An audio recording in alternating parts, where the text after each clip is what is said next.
The Little Bookroom by Eleanor Farjeon. The Flower Without a Name. One day a Katager's child, whose name was Christy, went into the meadows beyond her mother's garden and picked a flower. This happened long ago, yet not so long ago as all that. That is to say, it did not happen today, nor did it happen on the first day of all, but on some day in between.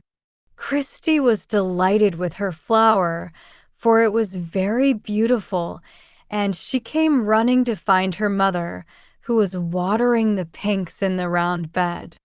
"Mother," cried Christy, "look at my pretty flower I've found." Her mother was never too busy to look when Christy asked her to, so she put down her jug of water and took the flower in her hand. "There's a pretty flower now," she said. "Yes, Mother, isn't it?" said Christy. "What is its name?" "Why," said her mother, it is a dear me, to think I don't know its name. You must ask Father." Christy ran to the Katager, who was mending the fence, and she held up her flower. "What is its name, Father?" she asked. "Let me see now," said the Katager, laying down his hammer. He looked at the flower for a minute or two, and then he scratched his head. Well, said he. "I've forgotten its name, if ever I knew it. But give it to me, for I'm to see my lord's keeper about some mole traps, and maybe he'll know, being woodwise." When Christy's father had had his talk with the keeper, he showed him the flower. "What's the name of this here?" asked the Katager.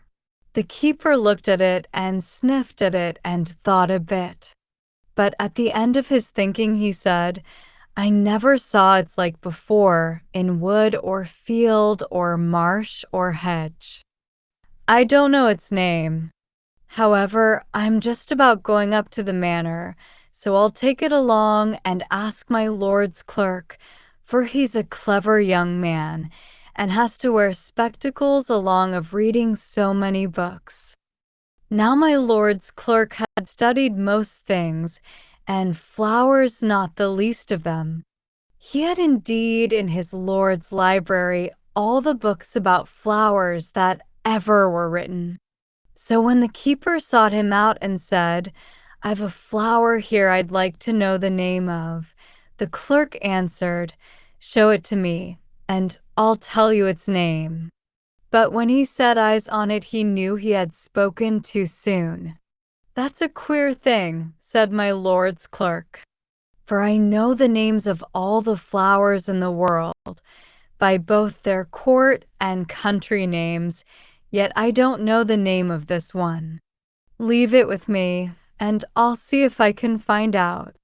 The keeper left the flower with the clerk, and the clerk pressed it and dried it, and spent a whole year trying to find out something about it. He put the question to the wisest scholars in the kingdom, and the matter spread abroad till wise men in lands over the sea were all puzzling their wits about the name of the flower. But in the end they could not find one for it.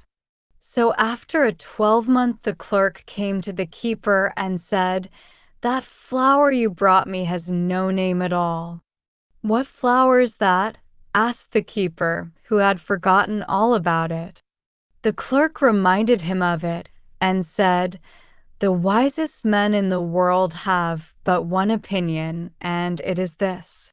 We know that Adam gave names to all the flowers created, and as this flower has remained unnamed since the days of Eden, it is doubtless one which was forgotten at the creation, and the Lord has only just remembered to make it. But as it was never named by Adam, it has no name now. Therefore, the wise men have destroyed it, for how can anything be without a name?" "I'm sure I couldn't say," said the keeper. "I expect you're right." And the next time he met the Katager, he said, that their flower of yours hadn't any name at all. What flower? Said the Katager, who had a short memory. The keeper reminded him of the flower, adding that the wise men had destroyed it. Well, no harm's done, said the Katager, and that night at supper he said to his little daughter, seemingly your flower had no name of its own after all. But where's my flower? Asked Christy. The wise men destroyed it, said the Katager. No more was said, and from that day no one except Christy remembered that such a flower had ever been. But all her life, and when she was quite an old woman, Christy would sometimes say to herself and others, "When I was a child, I found such a pretty flower." And when they asked her what flower it was, she smiled and answered, "Only our Lord could tell you. It hadn't got a name."